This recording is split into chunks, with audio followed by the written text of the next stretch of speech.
All right, good morning. We are live on YouTube, but we want to be live on Facebook too. We're going to bring Atlanta Falcons fans on All Falcons and Scott Kennedy Sports. Both of those are on Facebook. And then we'll get started on this Falcons podcast today. Welcome in, everybody. This is the Falcons podcast. I'm your host, Scott Kennedy. I live in Atlanta, North Metro anyway. You know, Atlanta keeps getting bigger and bigger. And my co-host, Nick Kendall, is brewing up some coffee. He's in Seattle, so we give him a little extra time because he's 3 hours ahead of us. Or behind us, actually. And he'll be joining us here shortly. So I told Nick, I said, I'm going to go ahead and get started. There's some things I wanted to talk about to set up the show a little bit. One of the things we're going to talk about is Daniel Jeremiah. I think he's probably been around a while. But, you know, I think compared to a guy like Mel Kiper, who's been around for 40 years, Daniel Jeremiah is kind of one of the newer guys. Daniel Jeremiah does a great job. You've heard us talk him up a lot on this show. We're a big fan of what he does. He came out with his second mock draft yesterday, and we're going to get into that about where the Falcons went with it. You may already know, and the options, and is it the right option? The other thing I want to get into probably first before Nick gets here, or while Nick gets here, I'll set it up, was the other NFL.com proposed trade column article that we aggregated at All Falcons. Dave Holcomb had it up, and I posted it, and the proposed trade was, okay, the Falcons want to make a big splash. They could send their number 8 pick, okay, 1 first rounder. They could send their 2025 first round pick, and they would send Bijan Robinson to the Bears for the number 1 overall, and they would also get back running back Khalil Herbert. Falcons fans have lost their minds on this one. Basically, 3 first round picks, and you get the number 1 overall and get something back. And Falcons fans have lost their minds. They are pissed. We're going to talk about that here in a little bit. We go live every Monday, Wednesday, and Friday. We go live because we like having the conversation with y'all. What's on your mind? I don't want to just sit up here and monologue. I want to have the conversation with you and think, what are you thinking? And as I've said before, if you're respectful, I'll listen. We'll have that conversation in the comments and after. If you're not, I'll probably boot you off my channel. It's just, I'm not going to tell you I'm right when I'm trying to prognosticate the future. That's for sure. So don't tell me I'm wrong. Let me be wrong first. Scott, you were wrong about this. Yeah, I was. I'm okay with that. But, when people start saying, oh, why would you draft that guy? Laugh my ass off. You're not necessarily going to be right on that. So keep it civil, and we can have great conversations like we do in this chat. This is a tremendous little community that we are building up in here. And it's getting bigger and bigger every week, thanks to people like you, thanks to people like Michael Ronquillo. He says, good morning, Scott and Nick on the Falcons podcast. Good morning, Michael. And Michael isn't just always here with like the moral support and following us over on Twix also. At Scout Kennedy, he always sends us support, say, hey, great show, and we love him for it. And Michael came in with a $50 super chat, that hot pink coming in, saying just support for what we do here. And here comes Nick in right here in any second. Looks like he's typing, so he's probably about ready, and I'll bring him in just a second. I want to say thank you to Michael. Michael is a Denver Broncos fan who is also, I think, just a fan of the work that Nick and I do. And speak of the devil, and he shall appear. It is Nick Kendall out in Seattle. Nick, how are you doing this morning, my friend? Very tired. Last night was an unfortunate set of events that resulted in probably 2 hours of sleep. And he woke up like, okay, it's perfect timing. He's not going to wake up for, till 20 minutes before the show, hour and a half before. Feeding takes me up to like, okay, now I got half an hour of sleep. If I do that, I'm not making the show. So we're here. You just stayed up? Yeah. Yeah, yep. You get some of those like that 5 a.m. flight. Mm-hmm. You're like, yep. Okay, I have to leave the house at 2:30. That's not getting up. That's staying up. Yep. So very tired today. Thank God for Patrick and Kona coffee, but might need a nap at some point today to get by. I don't think I've gotten 8 hours of sleep in 2 months now at this point. So yeah, I'm and ready. It's amazing. I said this about living in New York. It's amazing what your body and what you can become used to, but there's some things I just don't want to get used to. Yeah. I mean, like, you go through Hell Week in a fraternity and you're running on like 3 hours sleep. And by like the third day of 3 hours sleep, you're like, okay, I'm feeling all right. Yeah, but I don't want to get used to that. I didn't want to get used to trash in the street and the stinkiness of New York. I don't, and 800 square foot apartments. I don't want to get used to that. No.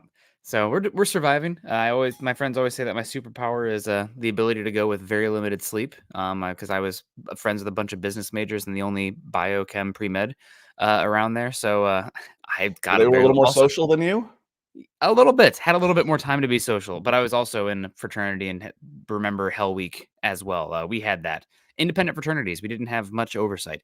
Anyway, yeah. So those are something. But we're here. We're alive, and I see Michael's making it worth getting up in the morning. So God bless you, Michael. For Hope sure, you're doing Michael. well, And then right after Michael, here comes John with that Falcons red.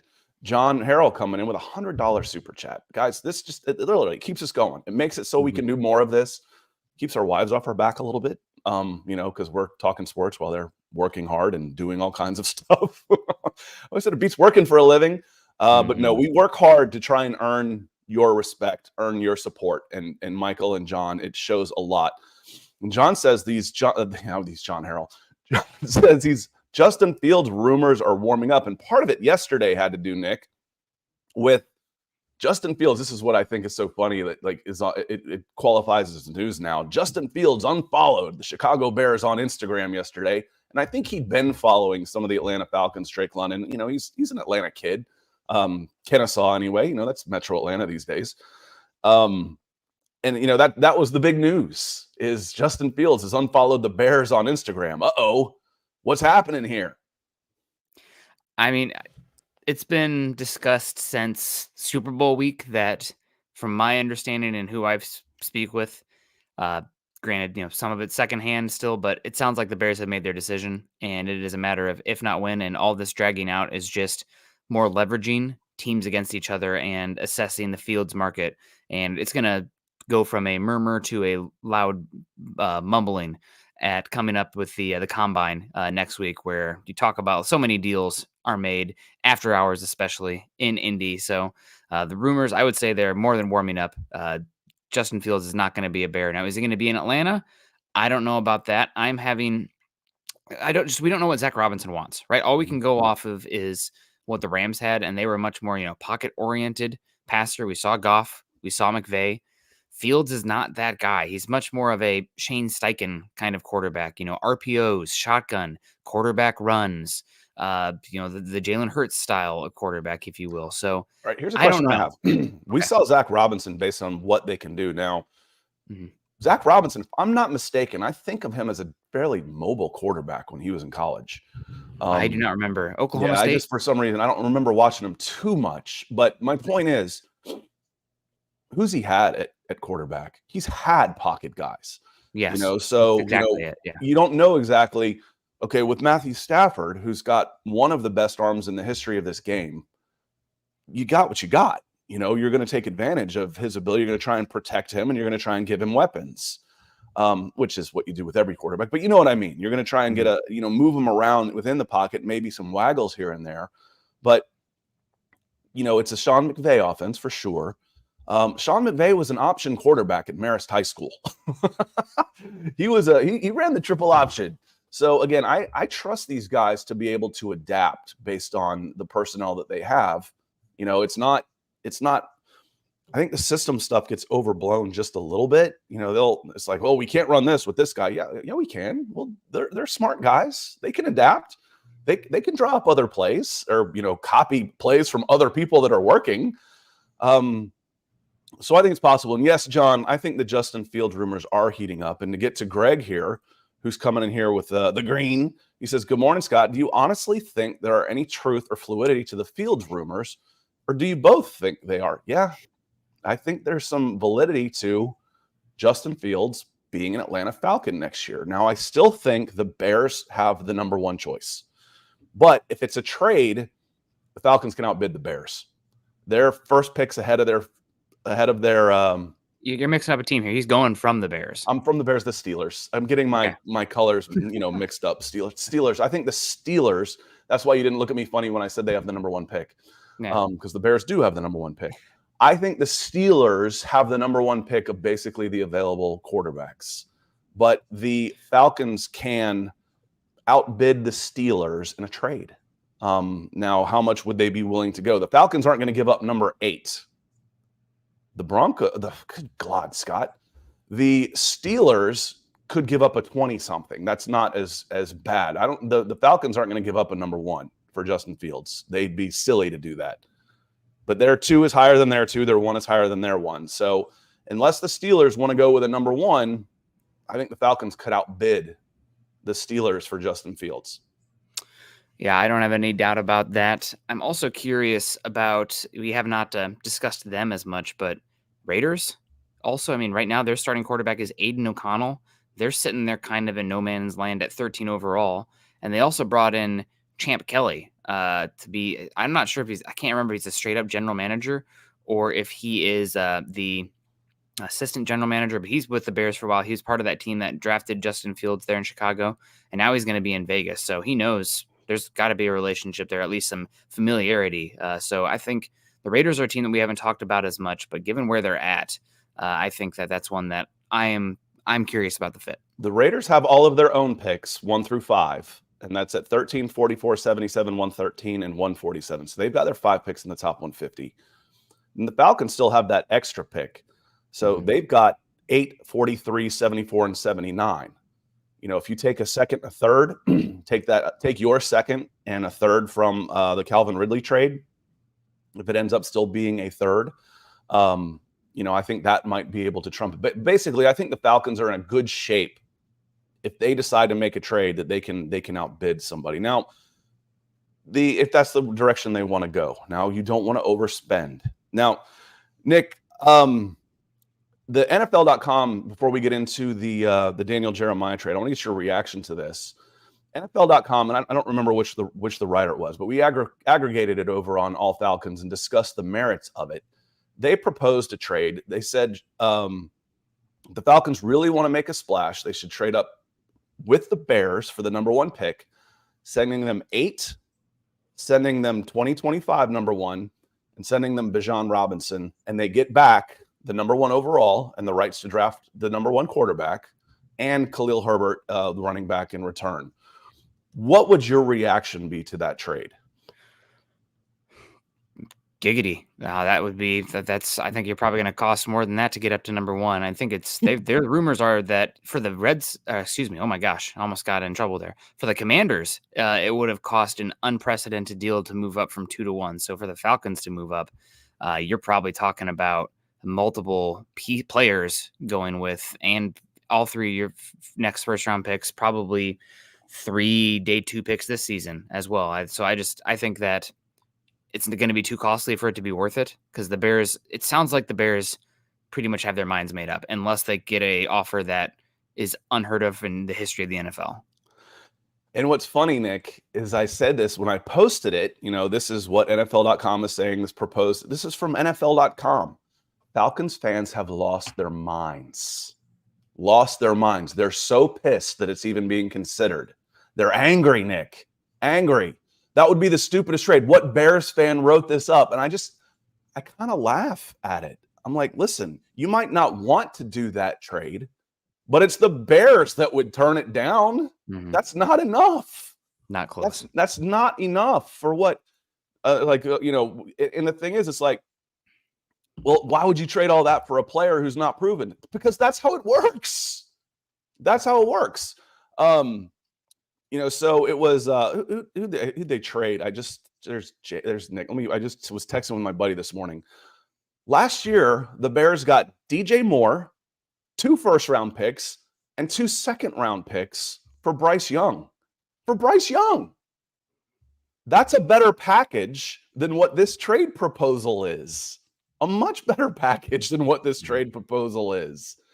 Now, there's a lot of emotions about Bijan Robinson, about he's this good, and that was a waste. That would just say you were wasted your pick, whatnot, this, and this. No, it's not the Bears' fault that you overdrafted a running back at number 8. That was considered an overdraft from the get-go. It made sense. Like I said, I can defend that pick, but you're even getting a running back that's a pretty good player. 2 firsts and Bijan. CBS did a redraft last week. Bijan wasn't even in the first round. Now, I disagree with that. Yeah, I disagree with that, but I think it's basically a 20 to 32 first round pick, not a number 8. So you're trading 8 next year's pick, which you're hoping will be in the teens or later, and Bijan Robinson for a number 1. That would be the cheapest move up to number 1 in recent history. Yeah, it's not happening. And I do like the comments coming from Jordan Brown that you wouldn't do that. Yeah, it's again, it's going to take an unprecedented move. You have to compel them. Everything is for sale to a certain price, but essentially what I'm understanding is the first pick is not for sale. So it's kind of like we talked about. I don't remember who it was. Maybe with the Broncos, like for Patrick Surtain last year. It's like, okay, well, give us 3 first-round picks. No, okay, then we're not selling. Like the price is the price. The price is what you're willing to pay. It's a capitalist market. The only parameters are you can only trade what you have, and only 3 years worth of first-round picks up into the future. So I can't see any way the Bears are moving off of that. It sounds like they made their decision. It's going to be Caleb Williams. I would be shocked if it's not. I know we are 2 months out still, but there's a lot of connections and talk coming out of there it's going to be Caleb. I agree. I don't think you can pay enough to get the Bears off of that spot.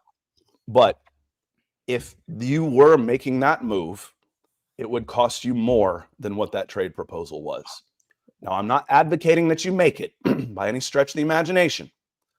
That's too much for me too.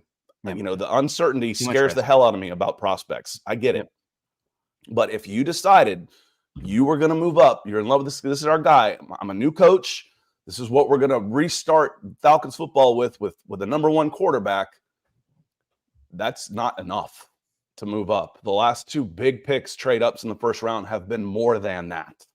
So again, it's probably a decent deal if both the Bears fans are saying, no way, we want more than that, and the Falcons fans are saying, hell no, we're not going to give that much up. If you piss off both sides, you're probably somewhere in the middle, and it makes sense a little bit. So again, Falcons fans, and God, they're just nasty. They're really, why are you posting this garbage? I know you can't count on NFL.com for anything these days, can you? And I know people can't read because some of the comments are, why would we trade for Fields and then to the number 1 pick? Morons. It's not what it says. So please read before you get all angry. It's just carping away your keyboard. Read it first. Then let's talk. I wouldn't do it either. I wouldn't do it. I wouldn't give up 8 in next year's number 1 and Bijan Robinson to move up to number 1 for the uncertainty of a draft pick. I wouldn't do it either. But if you decided you did, you'd need more than that. It would cost you more than that. Like I said, the Denver Broncos would come in with 2 number 1s and Pat Surtain. And I would take that deal over the one the Falcons over that proposed deal. Want to get back in here. Sotha still comes in. He says, let's be honest. Kirk Cousins on a 2-year contract plus JJ McCarthy is the best. This feels like a newer name, so welcome in. Is the best possible outcome for the quarterback position be addressed? We talked about this. I have a different solution if you go somewhat this route, Nick. And we talked about that on Monday, but what would you think about this? I think that would be the best solution for the team. I am wondering how Kirk Cousins would feel about that. In reality, if he's the head honcho there, but he's older, he's coming off an Achilles. The other thing is he going to be ready week 1? I haven't heard anything on that. So just curious. But I mean, as far as, multiple talented assets, ones that have a 2 to 4 year window, and then JJ McCarthy, who might be the second most gifted. I mean, no doubt, I don't even want to rank him, but no doubt a gifted quarterback. This would probably be, I'm in agreement. I think this would probably be the best solution to getting a quarterback out of this offseason cycle. And I disagree with this. Okay. But it's close. It is close, but we went with a different direction with this. If you're spending, let's just call it $100 million over the next 2 years on Kirk Cousins, you're going to try and surround him with as many weapons as you can, because you're saying my window is now. I'm not going to draft a quarterback with number 8. I'm going to go try and get the best possible other player that's not a quarterback. Think of it. I've made the same exact parallel with Aaron Rodgers. You make that trade, you make that deal, and you get Aaron Rodgers because you think you have a window now to win. So you surround him with as much as you possibly can to win now. So if it's Kirk Cousins, you're going best prospect available and trying to win right away because you've got a 2-year window before you have to start over at the quarterback position. Russell Wilson makes a lot more sense here. Russell Wilson will be dirt cheap. He'll be a veteran minimum. I can sign Russell Wilson to $2 million next year, and then I can draft my quarterback because I'm not investing money into Russell Wilson. I can then still get my quarterback of the future, Russ, come in here, and we've got third round picks. We've got a good offense. We've got reasons to come here. But if you go expensive at the quarterback position, you're going best prospect at 8. If you go Russell Wilson, if you go cheap, then you're trying to get your quarterback of the future on that one.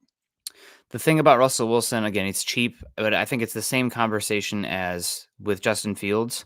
The ability to play on time is extremely lacking. That's why he's out in Denver. And he's probably one of the bottom 5 quarterbacks in the NFL this last year, definitely bottom 10 in working the middle of the field, which both have been very much key tenants in the Shanahan offense. So again, you want to build the offense around the quarterback. If he's cheap, short term, because the Broncos are going to be on the hoof for it. It's not the worst in the world, but I do wonder if they look at him and be like, honest to God, I'd rather have Jimmy Garoppolo because at least he can run what I want to run and execute. I know that's overblown, but you've been around coaches, Scott. Mm-hmm. The hubris is unbelievable. I can't believe people can fit in a room with them sometimes with their heads or walk through doors. So I am curious about that kind of quarterback and the chaos merchant off scheme stuff versus somebody who can come in and run the offense. So would be interesting for sure. But Wilson's going to be dirt cheap. He's going to be playing as mad as he gets, I guess, at least on the surface, what he presents. So will be interesting. You figure he's certainly an upgrade over the Falcons put out there last year. So you get better and you can keep building. You can keep building and get better. For sure. Leon, good to see you, Leon. He says, now I want to know, I heard that we might trade Bijan for Justin Fields.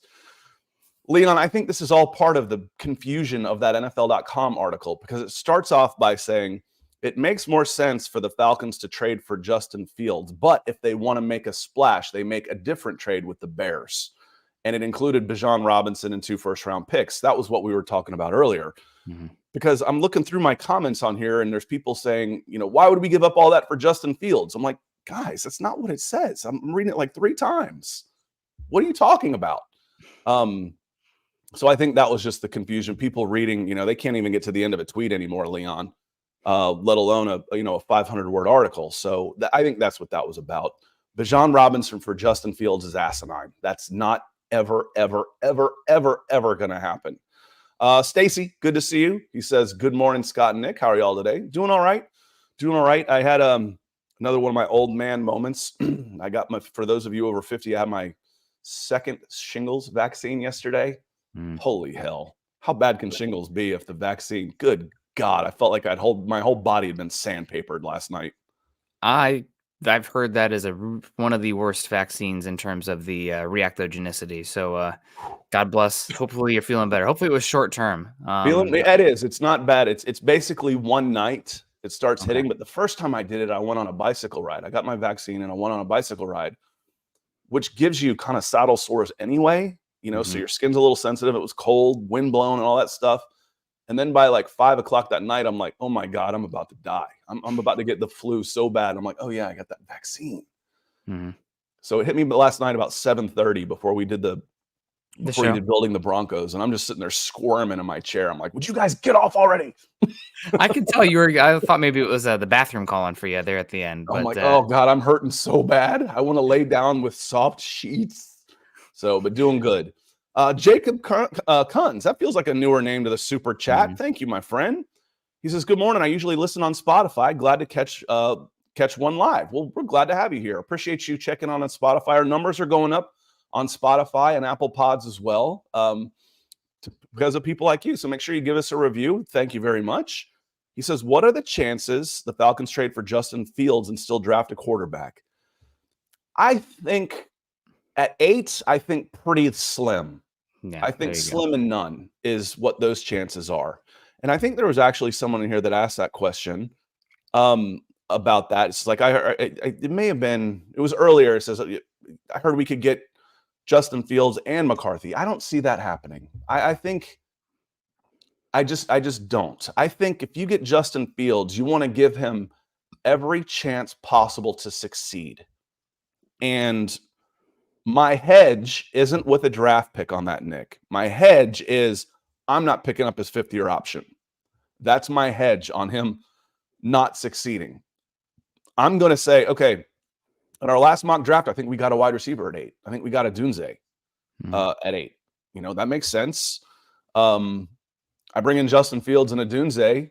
Okay, well, this offense should be kind of fun. I've got to spend some money on the defensive side of the ball now for sure, and maybe use those day 2 picks all on defense. Okay, we can do that. But I think if you bring in Justin Fields, you're trying to build the best possible team and not looking to the future with your draft picks as much. No more than you normally are, is what I'm trying to say. But I wouldn't do that, Jacob. I would go for the best prospect available at a premium position at 8, if non-quarterback. Yeah, and or trade down. If someone wants to come up to 8 for a quarterback because JJ McCarthy's there, I'm on the phone. Yeah. Yep. I mean, you still might draft a quarterback, but it's not going to be at 8. Justin Fields has been injured a lot. Maybe this new staff is not interested in Desmond Ridder at all. Maybe they end up taking a lottery pick on I'm going to just say it, Scott, just to tease you, even though you don't feel this way, but Scott's guy, Joe Milton, down there, he's day 3, 5th, yeah, maybe 4th, maybe late day 2. But yeah, he's a traits guy you take a swing at for cheap. Yep. I think he's going to go pick 90 to 120, somewhere around there. But that's something. You still might take a quarterback because you should always be hunting, and Fields is going to lose his cost control soon and been injured. But as far as drafting a quarterback with a high premium blue chip caliber resource, once you make that Fields move, you're saying that that's not happening. Yeah, I think your hedge on that is also, do you keep Desmond Ridder or do you move on for him for a pick swap? Do you just give him a clean start somewhere? Because you don't want him, just the human being aspect of it. I don't want him in who he's already got these relationships and then the cliques form in the locker room, all that kind of stuff. I might just move on from Ridder. If I'm playing Madden and I don't have to deal with the personalities, I'd keep Ridder. He's, as a young guy with possibly some upside. Keith and Ellen Johnson says, good morning, guys. I'd like to see Russell Wilson and draft a quarterback, and appreciate the stars, Keith and Ellen Johnson. So he came in with those over on Facebook. Appreciate you breaking the ice on that. Yeah, and that's what I was talking about too. I think that would be really good. We talk best possible scenarios. Best possible scenarios is you get one of the top 3 quarterbacks without having to trade away the future. That's not happening. Unless somebody falls, which I'm not buying, Nick. You talked about it last night, and I've talked about it before.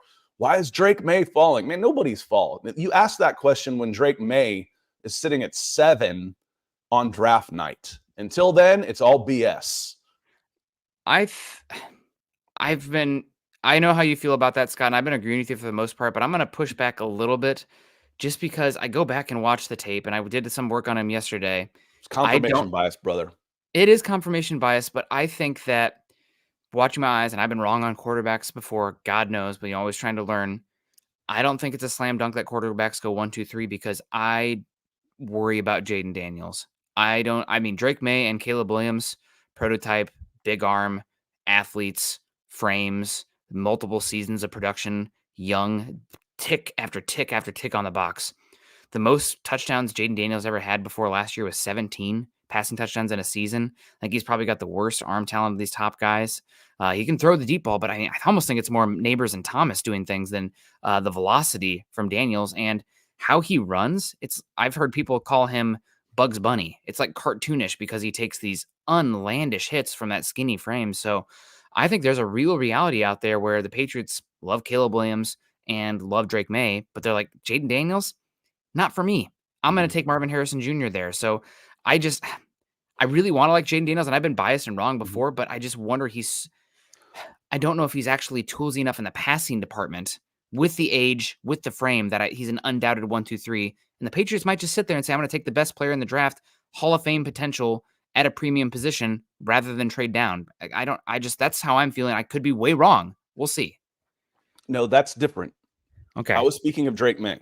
Oh, okay. Yes. I'm with you on Drake May. I was speaking of Drake May, who has been at 1 or 2 for over a year. Okay. Just like Bryce Young and CJ Stroud, where all of a sudden come Thanksgiving, the year before the draft, CJ Stroud's in the 20s. Yeah. No. Why is CJ Stroud falling? He's not. He's not. Why is Drake May falling? He's not. Now, Jaden Daniels is a little different because he's had a meteoric rise, theoretically. And again, if they fall to 5, that's not falling for me. It's when, do you think they could fall to 12 and we could get them at 12 and 13? No, I don't. I do not. And if they are, something's wrong. Will Levis fell. Will Levis fell from the perch that he was considered a number 1 overall and went 31st pick, second round. I think Joey Porter Jr. was the first pick in the second round. Okay, but he ended up going in the second round, didn't he? Will Levis? Yeah. Yep. I thought that was right. Yep, he fell. But again, I've been agreeing with you about quarterbacks going 1, 2, 3. But there's something about Jaden Daniels I'm having a hard time with. I'll hedge on that one, saying I don't think they go below 4. Okay. Because Marvin Harrison Jr. is good enough. I don't think they go below 4. I think if Marvin Harrison Jr. goes top 3, just like last year with Will Anderson, then the 4th pick ends up being a quarterback, and it would probably be a trade up to the number 4 spot with the Cardinals. I'll go 5 just because I think Malik Neighbors is that good also. And the Cardinals need a guy. And by all indication, the Chargers are begging somebody to come up to 5. So I'll go 5. But it's always, we're talking hypotheticals. So we're both not ignorant and arrogant enough to say that this is how it's going to work 2 months out still. We've seen enough to know that that's stupid. Chase Welder, talk about go to your home. Ball, that is your home. Why will you not go there? It's your home. If you're listening afterwards, he's got a Happy Gilmore. If you're listening, it's hard to do the visuals gags sometimes on audio. So, and we do know we got lots of people listening after the fact. So Chase, thank you for the support. Dude, appreciate you being here. Darius Mayfield, we're going to roll right into this because this is what we were talking about. Darius, very cool to see you. Love your name, by the way. Both sides of it. I think that's a really cool name. So you got that going for you. Coming in with that orange super chat, $20. Thank you for the support for the show and everything we do. We hit on this just a little bit just now. Let's get into it a little more specifically as it regards to the Falcons. What are your thoughts on trading up to number 4 for a dice roll on Jaden Daniels? Given the Patriots would have to pass on him, in worst case, the scenario the Falcons end up with Marvin Harrison Jr. Okay, so you're saying let's move up to 4 regardless, and then take a chance. I think the Cardinals do not move off of 4 until Marvin Harrison Jr. is off the board. Yeah. So they want Marvin Harrison Jr. too. They stay at 4. You might be able to pull off a draft day trade. And that's kind of what I was just saying, Darius, is if Marvin Harrison Jr. goes in the top 3, the Cardinals are open for business. They're open for business, and they're going to get probably 3 first-round picks from a team that's moving up. Maybe not that many if you're just going from 8 to 4. But did I say something wrong, Nick? You're giving me No, I'm just doing math. I was told there'd be no math. It's going to be weird for the Cardinals to trade off 4. Not that they can't, because it's always good to have more picks. But they already have an unbelievable number of picks in this draft, Scott.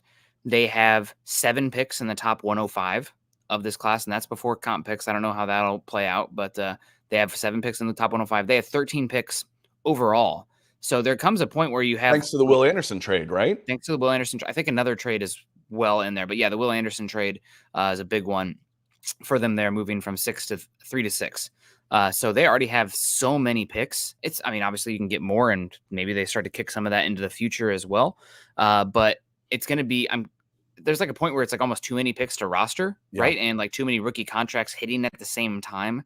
Right. So they're a weird spot, in my opinion, for the trade back. Even though they have the 4th overall pick, they considered to have far and away the most draft pick value in this upcoming class. So this is a weird spot. Pretty interesting to watch. So then it happens. The team that would love to move down is the Chargers, because you said 5 earlier. Mm-hmm. So maybe you go to 5, but this doesn't happen, Darius, unless Marvin Harrison Jr. comes off the board at top 3. I'm listening, but then maybe you can get to 5 and get your quarterback and move up 3 spots. And maybe then it just costs you a future number 1 to move up from 8 to 5. It's definitely worth thinking about. What's got to happen is Marvin Harrison Jr. has to go in the top 3. Mm-hmm. That has to happen to make one of those quarterbacks available from 4 and beyond. Then then we're open for business. Then we're open for business on this. And I know that the general consensus far and away by almost everyone has been from the media side of thing. You know, everybody's kind of groupthinked. You know, you see each other's work, so it's really hard not to be that. I respect the people. I mean, I don't respect the people who come in like Caleb Williams is a 4th-round prospect. Shut up. But, you know, like having some different takes rather than the homogenous everything that you see. Yeah, the idea of, hey, pay attention to me. Yes, exactly. I'm different. I'm so special. But I think there's a chance that McCarthy's ranked higher by the Falcons than Jaden Daniels. Again, coming to the scheme fit, the under center stuff. Do you want somebody who's more hit the drop back and run, or somebody who is more developmental, pocket oriented, younger player? I mean, it's just, again, I'm not going to have McCarthy over Daniels, but these teams are different. Again, I think I mentioned it on Monday. Bruce Feldman did an interview before the season saying some teams had McCarthy the number 1 quarterback, and Feldman did an interview just last week with Rich Eisen saying that some teams have McCarthy number 2 overall in this class, and some NFC teams do as well over Drake May. So it's Lion season. You know, it could be complete BS. I think a lot of the Drake May stuff, Scott, kind of like looking back, the CJ Stroud stuff might have been teams that are hoping that there might be a slight slide so you can go up there. But do you remember 2018, the day before the draft, all the Josh Allen tweets that hit? No, I wasn't doing draft then. Okay. Pretty good authority. A team we were just talking about really wanted him to fall and was sitting on those, and then released those right before with a lot of slurs and bad things in them. So funny how that happens. I'm going to talk bad about this guy so I can get him. Yep. You know, very. I've seen that happen in 8U rec baseball. Jimmy, go out there and boot these 4 grounders so you fall in the evaluation. So you look terrible because we want you on our team. Again, I believe it. And we're talking about $1 billion business here, not 8U rec baseball. And I've seen grown men turn into cheats for that. So Bobby Means, good to see you. He says Fields is most likely going to be a Falcon. Plus, I think Rome Odunze at 8 is not a bad idea. That's where we went last week. I'm almost positive we went Monday. with Rome Odunze in the mock draft, just because, Dallas Turner was still there, but Nick says I like Rome Odunze that much more, that it's worth it. And yes, there was a question in here. How do you prioritize the needs between wide receiver, edge, and cornerback 2? For me, the needs is edge, wide receiver, cornerback 2. That's how I would put those in order. The biggest need is edge, but I'm not going to reach. If I've got a gap in my board, and wide receiver is up here, and for those of you listening, I've got my hand on the top of the other, and edge is down here, I'm not going to leapfrog one need to try and fill a bigger need with a lesser prospect. That's the old, we know, the old best prospect available philosophy of Terry Fontenot and Arthur Smith of running back and tight end. They don't care about position of need. So they're going BPA. And I think if you get a veteran quarterback, then you could absolutely use a pick on a wide receiver at 8. Yeah. And I want to address, I always love the passion from Rusty Moore. It says Nick must have a JJ McCarthy poster on his wall. If the Falcons take JJ over Daniels, I'll burn all my gear. I would always, recommend, kind of just taking a step back if you're feeling like that. But I just said I would have Daniels over McCarthy, but there is enough talk to people I respect, from people that I respect, that there's a conversation there. So I think that that's we will see in the end. But again, different folk or different kind of players, teams are going to rank these guys differently. They're not all on the NFL media draft expert groupthink going on there. So we'll just pay attention. We'll see. It's possible that because of the scheme fit, Daniels is the number 2 overall to the Commanders because of the 10 personnel shotgun quarterback run options that you're going to see with Cliff Kingsbury. I don't know. But again, I do not think that I would be set in stone with McCarthy not being very high. And we'll get to McCarthy because I think you wanted to talk about Daniel Jeremiah's mock, but I was, McCarthy first round pick. That's fine. 12, he's in the conversation there for me. Now I'm pretty sure he's going to go in the top 10, and the tape, there's like a lot of good tape out there as well. It's a low volume, but some of the advanced stats surrounding McCarthy are just like making me question myself. It's like, he was that good in that scenario. So it's, again, I don't think he's in the Caleb Williams, Drake May conversation, but he's really talented and tantalizing, and I understand. And what's interesting, I wanted to ask you this question. If he goes back to Michigan, where's he get drafted next year? He's the odds-on favorite for the number 1 overall pick. Exactly. I think without a doubt. You got a chance to get him an 8 a year early. Might be worth taking him. But Rusty says, why do people act like the Bears fleeced the Panthers last year? It wasn't 2 firsts. It was a swap and an additional first. First would have been another first in 2025. 2 firsts would have been another. Media lives to exaggerate stuff because you're getting something back. Now the net is an extra first. If you want to take the first out of it, then they send him DJ Moore a first and 2 seconds for nothing. So also the difference between 8 and 1 2 is firsts, 2 seconds, and DJ Moore for a first. Now, what that nets out to, but what you sent them was 2 firsts. You got a first back, but that's what you sent. And in return, you got the rights to Bryce Young. So for the rights to Bryce Young, what did they get in return? 2 firsts. Mm-hmm. So there you go. That's just the way it is. Now, what's it net to? That's different because you did get something in return. But again, then let's do is Caleb Williams worth a 2025 first and Bijan Robinson? Yeah. Yeah, but you got to throw in another first. That makes it 2 firsts. Yeah. So that's why. That's not an exaggeration. Rusty, the exaggerations are the non-guaranteed contracts. That's the biggest exaggeration for me. Oh, he just signed a 4-year, $75 million contract. Really? Because it's got $15 million guaranteed money.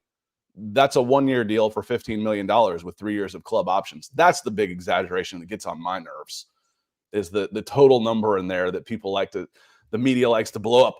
$200 billion contract. What's the guaranteed? What's the guaranteed money in there?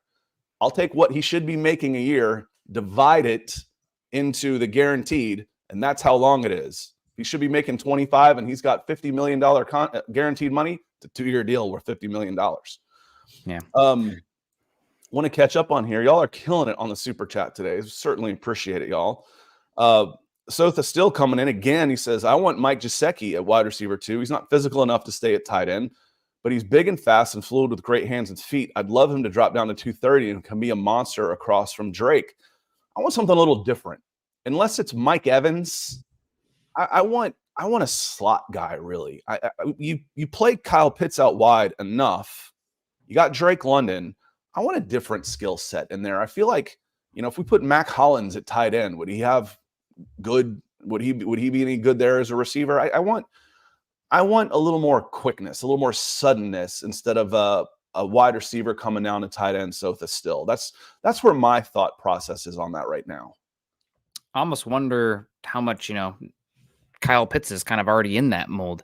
I have not watched Gesicki. I always liked him in a straight line speed, and he was definitely a go up above the rim ball getter at Penn State and at Miami. I think he was like a really good volleyball player as well, so that kind of made sense for the hops that he had. But as far as, throttling down and the ability to get separation, maybe it would be better at 230 just because, P equals MV. If we're talking about momentum, the ability to change directions better if you have less mass. So maybe that would be something there to try with him. I don't know if it makes sense for where the Falcons are at, but I mean, heck, that's I like where your head's at. It's really definitely being innovative and thinking about positionless football, which is something that Falcons had been on the forefront on, despite the less than stellar results last season. So getting to our original topic, we'll get to it now. The Daniel Jeremiah's mock draft 2, we've talked about this enough that we put some analysis in this already. In his mock draft 2, he's got the Falcons taking J.J. McCarthy at 8. Nick, what are your thoughts on the Falcons with 21-year-old J.J. McCarthy, Michigan at 8, and then I'll kind of argue with myself after this because I put some thought in this already.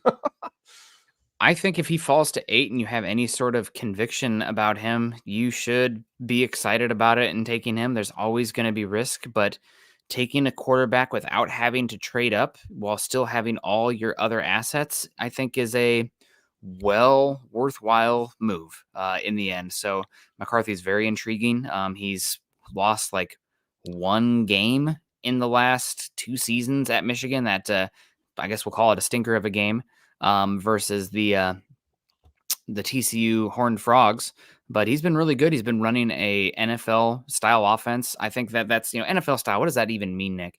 there's not a lot of fluff. There's not a lot of screens. There's not a lot of behind the line of scrimmage stuff. He's having to work a lot of full field concepts. It's not a lot of first read open guys time and time again. And I know that people will be like, well, why didn't he throw it very much against like Penn State or something like that?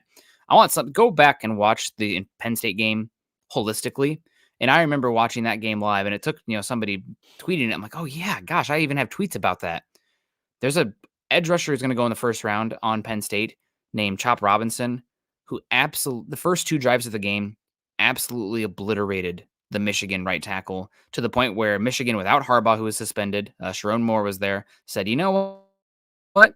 Nah, we're just going to run the ball. We can do this. We're just going to run it. So I don't think, honestly, it was a J.J. McCarthy issue going away from the run in that game specifically. It was an offensive line, protect your right tackle, protect your quarterback from getting obliterated because they could not block Chop Robinson and Abdul Carter and Isaac, the other Penn State edge rusher that was down at the Senior Bowl. Penn State always got freak athletes up front. It's nuts. So McCarthy, and just coming back to McCarthy, want to give credit to Brett Whitefield with a bunch of interesting data points about McCarthy and just the top 4 quarterbacks. I see Jeremy's in here. Jeremy, I'm sorry, I got to say it again, but I need to get back. Jeremy cut up 20 minutes of Bo Nix, all 22 too, as well. So God bless you. But Brett Whitefield identified 4 quarterbacks worth mentioning here, not Penix and Bo Nix. But quarterbacks by first half passing attempts this season: McCarthy with 199, May with 194, Daniels with 184, Caleb Williams with 167. Interesting. McCarthy had the most first half attempts. A percentage of attempts on 3rd and 6 plus, McCarthy at 17.8, Drake May at 14.1, just gets lower and lower. Pass attempts against top 25 defenses, 50% of McCarthy's passes were against top 25 defenses compared to Jaden Daniels, who had 16%. Also, McCarthy didn't even play in 7 fourth quarters this season. Michigan was up an average of 13.2 points at halftime this season. I really don't know if it was we don't trust McCarthy. Like, Scott, we go back to, we talked about Matt Corral, where it's like, it's 3rd and 6, and all they're running is quarterback draws. What the heck is this? It was more so, we're dominating on the ground. We have the lead. We're going to ice this out, Jim Harbaugh style, versus we don't trust our quarterback to get it done. He was 44-7 in the last 2 years in touchdown interception ratio. That's good. Andrew Newman says, would you take him at 8 and sign Wilson?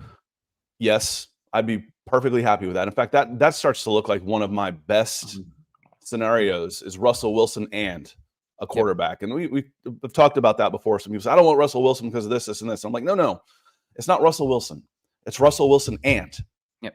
It's okay. I've got a veteran now. I've got a rookie too. I'm doing both. So Andrew, appreciate the stars coming in. He says, would you take him at 8 and sign Wilson? Yeah, I would. I absolutely would. And Jeremy, he says McCarthy versus Maryland was really bad. Probably should have had 3 or 4 picks. It happens. Bad games. I know you're on the Bo Nix bandwagon. I'd like you to go watch Bo Nix play when he was 21 years old. It was god awful. So the guy that's 3 years younger with the better arm, you're willing to bet on traits. You're willing to bet on upside there at 8. There's a question here. Are there good quarterbacks available?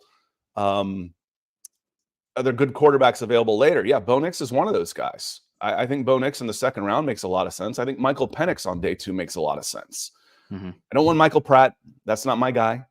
I'd be happy with Joe Milton down the line. Jordan Travis is somebody at day 3 you could take a swing on. But again, this may be solved before the draft, which could be interesting. If they get Justin Fields and quarterbacks off the table before the draft even comes in. Yeah, and you didn't mention one guy. I do think that he's at least worth throwing out if we're going to toss in all those top 100 eligible guys. Is Rattler, Spencer also, Rattler for sure. Yeah, Spencer Rattler's a day 2 guy. Yep. He might be the first. He's in there with Penix. With Penix because of injuries, I think he's probably maybe a tier below behind Bo and Michael Penix, but not. I feel like he's closer to those 2 guys in the 2nd round than those 2 guys are to where I would want them in the top 10. Yeah, I'm gonna push back just a little bit on that. I think that Bo Nix is a day 2 grade where I think I'm comfortable with him going anywhere from 25 to 40. Where Penix, I have enough issues with his tape and medicals too that I think he's a tier below Bo Nix, honestly, right now. I don't know who it was in here. Somebody absolutely skewered me saying that I had questions about Penix's ball placement and accuracy. Like, what do you mean? He's one of the most accurate quarterbacks in football. starting to see the scouting reports come out now, and everything is like the ball placement is not great. There's a difference between throwing darts and throwing a general accuracy thrower. And you watch Roma Dunze, Jalen Polk, and no, it's not Jalen Polk. Polk and McMillan highlights. They're making unbelievable plays outside their catch radius or on the very fringe of their catch radius. I don't know about Penix's pinpoint accuracy and ball placement. So I think he falls a bit. Also, he's horrible when he's forced off the spot. But again, I think Rattler is interesting. Scott, some of the numbers for Rattler are unbelievable. I think he was pressured on nearly 40% of his dropbacks the last 2 years, where typically you see guys around like 15%. And South Carolina had 10 different combinations of starting offensive line this year in 12 games. So he wasn't playing at Michigan, that's for sure. No, or any of these teams. It was definitely the worst. Definitely the worst situation. No, like I said, the South Carolina fans, I started just doing this. So what are South Carolina fans saying about him? And they're like, this is like the best quarterback we've ever had. And, it's not a quarterback for anything. I mean, South Carolina is not a blue blood program, but they've had some players come through. They got a Heisman Trophy in there. But one of the concerns, we talked about this with Matt Corral. Remember, it's, I go to watch Matt Corral and they're not throwing the ball. I'm like, well, why aren't they throwing the ball? Well, JJ McCarthy, they don't even trust this guy to throw. No, why would you throw? If they were 8-5 and JJ McCarthy wasn't throwing the ball, I'd be a little more nervous. But when you go 15-0, however many freaking games they play now, you don't have to. Kind of a lesson I learned when I first started interviewing recruits at the time. I'm like, I was talking to a running back in Mississippi. Hell, it may have been Jarius Norwood. I'm like, hey man, what were your stats from this year? He's like, oh, I had 100 carries for 2,400 yards, 35 touchdowns. Silly high school numbers. I was like, what about receiving? He's like, yeah, I had about 5 catches for 50 yards.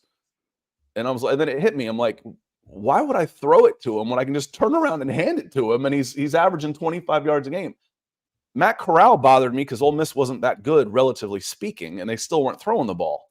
JJ McCarthy, again, he's extremely efficient, good touchdown interception ratio, and they're winning, and the tools are there. It's not like he's, speaking of Nix, Pat Nix was at Auburn. I was at Auburn the same time Pat Nix was there. Pat Nix had an 11-0 season, 11-1, 10-1 season, but he didn't have the arm that J.J. McCarthy was. I mentioned Jay Barker, again, 92 Alabama national champion.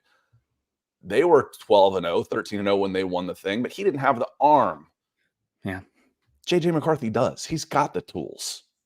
And I don't know if I necessarily agree with the conversation about J.J. McCarthy needing time to sit just because of the amount of reads that they put on his plate and the drop back pass sets. What was that? And big games. And big games. But I mean, again, a lot of these quarterbacks come into RPO screen centric where they're not playing under center. McCarthy has more under center reps than any of these guys. So I think that honestly, I mean, again, there's a lot of talk because he's so young and quote unquote inexperienced. But I think from the NFL developmental standpoint, I think it's probably close to these guys because he's had those reps. My biggest thing with him is physically, he's still really slender. And I think that is something that can get better. I don't know what he played at this season. I'm hoping he comes into the combine close to 210. But the actual muscle mass on him is a concern for me. Not so much as it is with Jaden Daniels, because Jaden Daniels is 23 and he's already bulked up from what he was at Arizona State. But I don't think from a mental standpoint, I'd be fine playing him pretty quickly. But from a physical standpoint, he needs to be putting on some mass. And with that mass, Scott, we talk about how good the arm is. I almost wonder if he can add more velocity because he can add more muscle to his base. I mean, he's kind of skinny right now, but the frame looks like he can pack on more weight. So, do you remember my original comp for JJ McCarthy? You said, I don't know about that. And it's a physical comp, not a mental comp. I don't. It was Jay Cutler. From an athletic, that's why, yeah. Jay Cutler from an athletic and arm talent perspective that's what I got flashes of when I watched. He's the anti-Jay Cutler playing the position, though. He's Jay Cutler if Jay Cutler wasn't, smoking every weekend and partying and doing his own stuff. He's like the anti-Jay. he's like the evil. I guess Jay Cutler's the evil version of him. They're evil twins, same in all the abilities and whatnot, but the mentality is different. And again, coaches are going to eat this JJ McCarthy stuff up. I think it was Dane Brugler talking about him. He could have sat out. He had a broken hand during the high school playoffs, and he went out there and played with a broken hand, and they ended up winning the championship. And also at Michigan, he's calling around to other recruits saying, like, if you're coming here for anything but ball, do not come to Michigan. Do not come here. You're not coming here to party. We're not here to race cars and, whatever girls and drink and be stupid. We're coming here to play football. So again, I think people are going to love this. Jay came to the combine at 226. Yeah, but Jay was a senior, maybe even a redshirt senior. Yeah, but that's still 30 pounds. Yeah. Yeah, I think it's the arm elasticity with him and the whip that he has on it. I mean, the motion is so No, there's nothing wrong with Jay Cutler's arm. And I used to say that Jay Cutler got into he was playing for Vanderbilt and had to play hero ball too much, and then he never got out of that habit. I always called him the dumbest smart guy I ever scouted. You don't go to Vanderbilt even as a football player and not be smart, but he played dumb. And he didn't grow out of it in the NFL. That's not something you have to worry about with JJ McCarthy. He's okay playing within system, but then he's got the physical ability to make plus plays, drive the ball downfield, make the tight throws, all that kind of stuff. So I would be happy for the Atlanta Falcons and the quarterback of the future to take that step of building for the future with JJ McCarthy at 8. I know, and like I said before, y'all, after the top 3 quarterbacks, and there's going to be some teeth gnashing in between there no matter what, but after that, there's going to be a very divisive opinion. If it's 90% positive on Caleb Williams and Drake May and Jaden Daniels and 10% negative, those scales, the farther you go down, are going to tip more towards negative and positive being equal. Kirk Cousins, top free agent quarterback in the class, is what people think right now. I don't want him. He's old, injured, and too expensive. Justin Fields, incredible upside, great athleticism. He's a bust. Why would we want him? JJ McCarthy, he's a 21-year-old skinny game manager who, can't do anything. Michael Penix, the dude's got more injuries than I do at 51 years old. Bo Nix, side to side, he's a windshield wiper merchant. All he does is check down and dump off. Joe Milton, he can't hit the broadside of a barn, can't hit water if he fell out of a boat. There's going to be all of those type of things on every quarterback beyond that. So like I said, all I ask is just be civil in the discussions, because as we project, we're never going to be right. Lawrence with the stars, man, he is, speaking of obsessed, Lawrence is obsessed with the tight end and the fullback. God bless you for it, Lawrence. Taking me back to my 80s and 90s with the Cowboys and 49ers and Novacek and Rathman and Moose and Brent Jones. So what are some positions that can block for a new rookie quarterback coming in? Left tackle, left guard, center, right tackle, and then you can get a blocking tight end too and drop him down into H-back and fullback as well. If you want to talk tight ends and fullbacks, baby, do I have a college football team for you. We don't score more than 10 points a game. There's games where they scored 0 points against ranked teams this season, but God bless, they used the fullback and the tight end. So, oh my God, pain.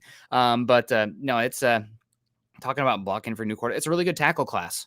Really, really good. I think that if the Falcons, it's going to be hard to talk about it at 8 overall, but let's say you trade back, Caleb McGarry might not be a fit for the new offense, and he might be somebody that I think his contract's pretty easy to move on from after this season. So there's a reality where the Falcons trade back and the best player available is a tackle, and you take him. Probably leaning edge / cornerback over that, but you never know.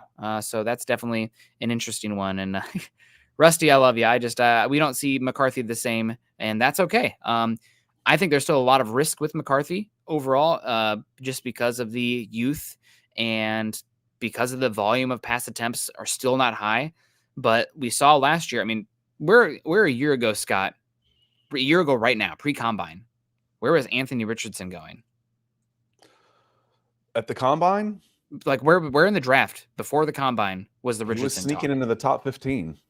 Okay, and before the combine, I feel like a lot of people are like, oh, that's a day 2 grade kind of guy. I think he was coming up anyway. Again, people knew he was going to test like a freak. Yes, but after the combine, it was like, okay, number 1 overall, maybe ?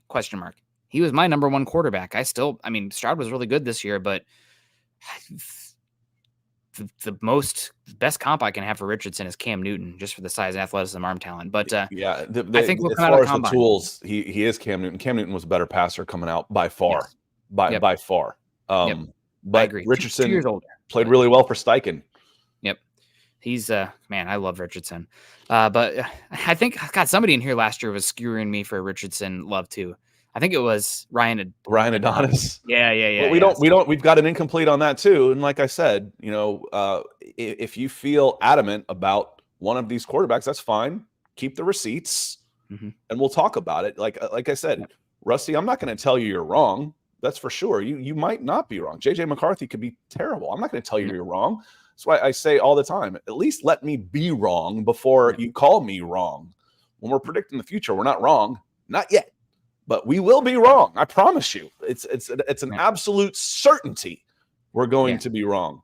Don't look at my takes from the 2018 draft. I'm a different man now. But I did like Josh Rosen. So screw me. That was probably very influenced by how bad Paxton Lynch hit and coming off the Peyton Manning era. Smart, cerebral, pocket quarterback. We'll just get it done. You got to have clubs in the bag. I think that's a big takeaway here for the tangible stuff. We don't know the intangibles. So all we can talk about is the tangible stuff. So the tools, the traits, and everything else secondhand. But we got Keith coming in. Says, Scott, you like the idea of signing Russell Wilson and drafting your quarterback at 8, like JJ McCarthy. But how short a leash would Russ be on in that scenario? I don't think so. I don't think I think Russell Wilson would be better than a rookie JJ McCarthy for the first year. So we'll see. I don't know that Russ would want to do that. I think he'd probably want some assurances that they don't go quarterback at 8. I would like to do that, but I don't think he would do that. Russ doesn't have that leverage anymore. He's not that guy. He needs to come to reality that he's at best a stopgap or a bridge. So I don't think he does though. He's got the leverage to say, I'm going to sign with a team and I'm going to be the starter this year as a free agent. Now, whether they back that or not, he's got that leverage because he'll be a free agent. I don't think there's a single team in the NFL that would hitch their wagon to Wilson to that extent and contractually agree that they would not pursue other avenues at quarterback in the draft because of where Russell Wilson's at in his age, his athleticism, and quite frankly, where the league is at. We talked about this a lot, Scott. The too deep safety shell Vic Fangio stuff that's taking away explosives left and right and making you work the middle of the field constantly. It's the anti-Russell Wilson defense that's out here right now. And it's exacerbating all of his faults. So I don't think he's at a point in his career where there are going to be teams that are looking to bring him in, but it is very much a stopgap. We hope we get competent quarterback play. The talk of top 10 sailed. It's gone. Bury that one. So I just mentioned, at least let me be wrong before you tell me I'm wrong. And 888 Dr. Pepper, he's come in to let me know. He says, Scott, you've been misinformed. You're wrong. They did throw Joe Milton out of a boat multiple times, and he did, in fact, hit water. Okay, appreciate it. Let me retract. He can hit water if he fell out of a boat. So, no, and again, that's just it's just an exaggeration. Again, I can pick the negatives and what everybody's going to say on every single quarterback. It's going to be very divisive at the quarterback position beyond the top 3. The top 3 are going to be pretty well happy. Oh man, we're really happy about this. The consensus, there's always going to be the vocal minority, but that minority is going to grow larger and larger after the top 3 picks, I believe. Mm-hmm. Yeah, I'm with you. We'll see. I am having a really hard time believing that Drake May is not going to be 2 overall. And I don't think that you're going to have a chance at Williams or May in the end, but I think 3 is open for business. I don't know if I want to trade up for Daniels or McCarthy right now from where I'm at, but we'll see. We still got 2 months of this process, and it's fun. We spent a lot of time on quarterback today. Shout out to Daniel Jeremiah, back to his mock because we got to get on out of here. But he had 4 quarterbacks going in the top 8. He didn't have a single quarterback come off the board after that. So we're curious about Nix and Penix. Jeremiah didn't have them in there. That doesn't mean they won't go there. But Jeremiah has said many times, I follow him, good guy, has taken the time to talk to me when I was, 10 years ago at the Combine. So always appreciated him for that. He makes his big boards based on his own evaluation, but he makes mock drafts based on what he thinks is going to happen and what he is being told from the multitude of league sources that he has. So maybe making too much of it, maybe not making anything, but he has 4 in the top 8, and then he does not have Penix and Nix at all in the first round. So we'll see if that changes. To take JJ McCarthy at 8, they passed on Rome Odunze at 9. Talise Fuaga went to the Jets at 10. Dallas Turner, edge, is the first defensive player off the board. It just expanded at 11, and then the Denver Broncos go edge Jared Verse. So there's plenty of players. Terrion Arnold at 13. So there will be good prospects. You can either get a really good prospect at a premium position, or you're taking a shot at your quarterback of the future at 8. That's the way this sets up. So I think it works out pretty well. Let me see. And Andrew asked, will I be at the combine? No, I don't go to the combine. You can scout a combine off a spreadsheet. That's where the numbers come in. It's I can look at it and say, oh, Nick Bosa ran a 7-11 L cone and a 4-1-7 shuttle. I like it. There's people that will, overplay some of I like the way he moved, this and that. I've seen all that to this point that I just wait for the results of the combine on that. There's not really any value to being there in person for the time and effort it takes to get there. The value of the combine is the sources you have after the combine. And the interviews. For content creation, yes, but not really. No. I'm saying for the coaches and stuff. Oh, coaches on the prospect interviews for the coaches is very valuable to be there in person. And also, actually, I take it back. The most important thing is the medicals. That's everybody going through and getting the standardized medicals is probably the most important thing. So it's important for me being there. It's not worth the juice isn't worth the squeeze when what I really care about are the results, which will come out. Jason Heller coming in, going to close us out here. He says, sup, fellas? Good to see you here. Thank you so much. Jason's closing us out. We're going to get out of here. And I want to say a hearty thank you to our friends who came in with the super chat and the Facebook stars, like Jason just did, like Andrew and Robbie Red. Thank you. He says, very exciting draft this year. It is. It's going to be a lot of fun. Lawrence, appreciate the stars over on Facebook. Sotha still coming in a couple times. Bobby Means, love the avatar, the thumbnail on that. Darius Mayfield, Chase Wellner, Keith and Ellen Johnson came in. Jacob Coons, I hope I got that right, with the support. Greg, as always, coming in multiple times through the week. Michael Ranquillo, the sunrise, because we can count on him like the sunrise. And then John Harrell closing us out with that big Falcons red $100 super chat. So thanks to all of you. And we will be back. I'll be back on Friday. I'm not sure what we're going to talk about yet. We might talk quarterbacks all week. So we'll figure something else to talk about. We'll see if there's a new mock draft, or we may just go down the mock draft and talk other things. But we'll be back on Friday. I'll be back on Friday with Coast to Coast to talk less Falcons, more all NFL stuff and news. And then Nick and I will be back on Broncos for Breakfast tomorrow at youtube.com/Mile High Huddle, where quarterback seems to be the topic of discussion, Nick. Yep, the beatings will continue until morale improves. So appreciate everyone coming in. We'll see you later. Hopefully I can get some sleep from now until then. And I always like to say, and my shows our shows, Broncos side, choose compassion and kindness. And again, it's projecting and whatnot, and people have different views on things. And the best in NFL history at draft evaluation hit at what? A 60% clip, 55% clip. Yep. So it's better to be lucky than good, and leave room for the unknown because it's projection, and we're trying to evaluate humans in different circumstances, which is impossible. So it says, Nick is a pirate. I don't know what's going on there. Is it because I have black eyes because I'm so tired? I don't know what's going on, but appreciate you. Yeah, there is no right way to do this. If there was, someone would have figured it out a long time ago. There's always misses in there. Like I said, I'm not going to tell you that you're wrong. I'll listen. So yeah, choose kindness and compassion. Let's be civil. Like I said, the chat in here is always great. The comments afterwards are usually pretty good. They tend to get they were rough on that trade, which was kind of funny. Oh, the beatings will continue until morale improves. That was a good one. All right, guys. Oh, yes. We got to get out of here. Thanks for joining us today. Thanks to all of you. Make sure you hit that like and subscribe on the way out. Tell a friend. This community has been growing because of people like you, and we thank you for it every day. We'll see you tomorrow if you want to join us. Otherwise, we'll see you Friday and back with the Falcons podcast on Monday. Y'all have a good day.